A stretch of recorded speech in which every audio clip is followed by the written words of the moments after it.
ನಮಸ್ಕಾರ ಸ್ನೇಹಿತರೆ, welcome back to my YouTube channel. ಬನ್ನಿ ಇವತ್ತಿನ ಯಜಮಾನ ಹಾಗೂ ರಾಮಚಾರಿ ಸಂಚಿಕೆಯಲ್ಲಿ ಏನೇನಾಗುತ್ತೆ ಅಂತ ನೋಡ್ಕೊಂಬರೋಣ.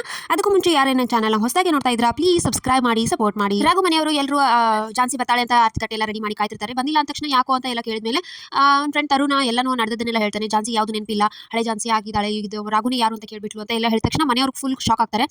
ಅದನ್ನೆಲ್ಲ ಯೋಚನೆ ಮಾಡಬೇಡ ರಾಘು, ದೇವರಿದ್ದಾನೆ, ನಿಮ್ಮಿಬ್ಬರದು ಆ ದೇವರ ಇದರಲ್ಲೇ ಸ್ವರ್ಗದಲ್ಲೇ ನಿಶ್ಚಯ ಆಗಿದ್ದು ಮದುವೆ ಇದಾಗುತ್ತೆ, ಸರಿ ಹೋಗುತ್ತೆ ಅಂತ ಮನೆಯವರೆಲ್ಲರೂ ಸಮಾಧಾನ ಹೇಳ್ತಾರೆ. ಆಮೇಲೆ ಈತ ಝಾನ್ಸಿಗೆ ಫುಲ್ ಇದಿರುತ್ತೆ. ತಾತ ಏನೇನಾಗಿದೆ ಹೇಳು ಎಲ್ಲ ಅಂತ ಹೇಳಿದ ತಕ್ಷಣ ತುಳಸಿ ಬಗ್ಗೆ ಹೇಳ್ತಾನೆ. ಇವಳು ಒಳ್ಳೆಯಳಾಗಿದ್ದಾಳೆ, ಆಸ್ತಿ ಕೊಟ್ಟಿದ್ದನ್ನೆಲ್ಲ ವಾಪಸ್ ಕೊಟ್ಟಿದ್ದಾಳೆ, ಹಾಗೆ ಇಲ್ಲೇ ನಮ್ಮ ಜೊತೆ ಇರಬೇಕು ಅಂತೆಲ್ಲ ಬಂದಿದ್ದಾಳೆ.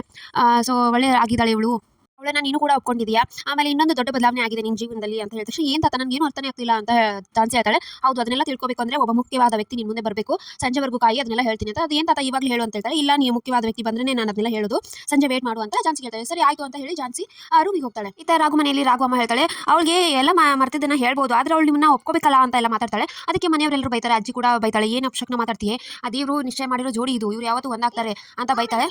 ಈತ ಝಾನ್ಸಿ ರೂಮಿಗೆ ಬಂದಿರ್ತಾಳೆ, ಕಬೋರ್ಡ್ ಓಪನ್ ಮಾಡಿದ ತಕ್ಷಣ ಅಲ್ಲೆಲ್ಲ ಸೀರೆಗಳನ್ನ ನೋಡಿ ಈ ಸೀರೆ ಇಲ್ಲಕ್ಕೆ ಬಂದಿದೆ ಅಂತ ಮಲ್ಲಿನ ಕರೀತಾಳೆ. ಮಲ್ಲಿ ಏನಿದು ಸೀರೆ ಎಲ್ಲ ಇಲ್ಲಕ್ಕೆ ಬಂದಿದೆ ಅಂತ ಎಲ್ಲ ಜೋರಾಗಿ ಕೇಳ್ತಾಳೆ. ಅದಕ್ಕೆ ನೀವೇ ಯೂಸ್ ಮಾಡ್ತಿದ್ರಿ ಮೇಡಮ್, ನೀವೇ ಇಷ್ಟಪಟ್ಟು ಉಡ್ತಿದ್ದೀರಿ ಅಂತ ರಾಯ್ ಕೂಡ ಹೇಳ್ತಾನೆ. ಹೌದು, ಅದು ಹೇಗೆ, ನಾನು ಇದನ್ನೆಲ್ಲ ಉಡಕ್ಕೆ ಸಾಧ್ಯನೇ ಇಲ್ಲ ಅಂತ ಝಾನ್ಸಿ ಹೇಳ್ತಾಳೆ.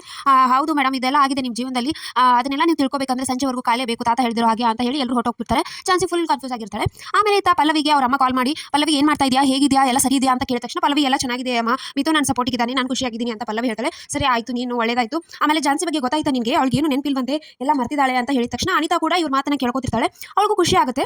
ಈತ ತುಳಸಿ ತಾತನ ಹತ್ರ ಬಂದು ಥ್ಯಾಂಕ್ಸ್ ಅಪ್ಪ, ನನ್ನ ಬಗ್ಗೆ ಎಲ್ಲ ಅವಳು ಹೇಳ್ಕೊಟ್ಟಿದ್ದಕ್ಕೆ, ಅವಳು ಎಕ್ಸೆಪ್ಟ್ ಮಾಡಿದ್ದಕ್ಕೆ ಅಂತ. ನೀ ಥ್ಯಾಂಕ್ಸ್ ಯಾಕೆ ಹೇಳ್ತಾ ಇದೆಯಾ, ನೀನೇ ಆ ಥರ ಇದೆಯಾ, ಅದಕ್ಕೆ ನಾನು ಥ್ಯಾಂಕ್ಸ್ ನಿನಗೆ ಹೇಳಬೇಕು ಅಂತ ತಾತ ಹೇಳ್ತಾನೆ. ಮತ್ತೆ ಅದೇನು ಸರ್ಪ್ರೈಸ್ ಅಂದ್ರಲ್ಲಪ್ಪ, ಏನದು ಅಂತ ತುಳಸಿ ಕೇಳ್ತಾಳೆ. ನಿನಗೆ ಮತ್ತೆ ಎರಡೆರಡು ಸರಿ ಯಾಕೆ ಹೇಳಿ, ಇಲ್ಲೇ ಇರು ಹೇಳ್ತೀನಿ ಅಂತ ಹೇಳಿ ಜಸ್ಟ್ ರಾಘು ಕಾಲ್ ಮಾಡ್ತಾನೆ. ರಾಘು ಕಾಲ್ ಮಾಡಿ ನೀನು ಸಂಜೆ 5 ಗಂಟೆಗೆ ಅಂದ್ರೆ ಬಂದ್ಬಿಡು, ಝಾನ್ಸಿಗೆ ಎಲ್ಲ ಅರ್ಥ ಮಾಡಿ ನಿಜ ಎಲ್ಲ ಹೇಳೋಣ, ನೀನು ಮುಂದಿದ್ರೇನೆ ಅದೆಲ್ಲ ಆಗೋದು ಅಂತ ಹೇಳಿದ ತಕ್ಷಣ ಸರಿ ತಾತ ಆಯ್ತು, ಇವಾಗಲೇ ಬರ್ತೀನಿ ಅಂತ ರಾಘು ಖುಷಿ ಆಗ್ತಾನೆ. ಇವಾಗ ಬೇಡಪ್ಪ, ಸಂಜೆ ಬಾ ಅಂತ, ಸಂಜೆ ಬಾ ಬಂದರೆ ಸರ್ಪ್ರೈಸ್ ಇರುತ್ತೆ, ಇವಾಗ ಬಂದರೆ ಸರ್ಪ್ರೈಸ್ ಇರುತ್ತಾ ಅಂತ ಹೇಳ್ತಾನೆ. ಸರಿ ಆಯ್ತು ತಾತ ಅಂತ ಖುಷಿಯಿಂದ ಒಳಗಡೆ ಹೋಗ್ತಾನೆ. ಆಯ್ತಾ ತಾತ ಹೇಳ್ತಾನೆ, ಇದೆ ಅಲ್ವಾ, ಗೊತ್ತಾಯ್ತು ಅಲ್ವಾ ತುಳಸಿ, ಇದೆ ನೋಡು ಸರ್ಪ್ರೈಸ್ ಅಂತ ಹೇಳ್ತಾನೆ. ಸೊ ಇಷ್ಟಿತ್ತು ಇವತ್ತಿನ ಸಂಚಿಕೆ. ಸೊ ವಿಡಿಯೋ ಇಷ್ಟ ಆಯ್ತು ಲೈಕ್ ಮಾಡಿದ್ರೆ ಮರಿಬೇಡಿ. See you in the next vlog. Bye.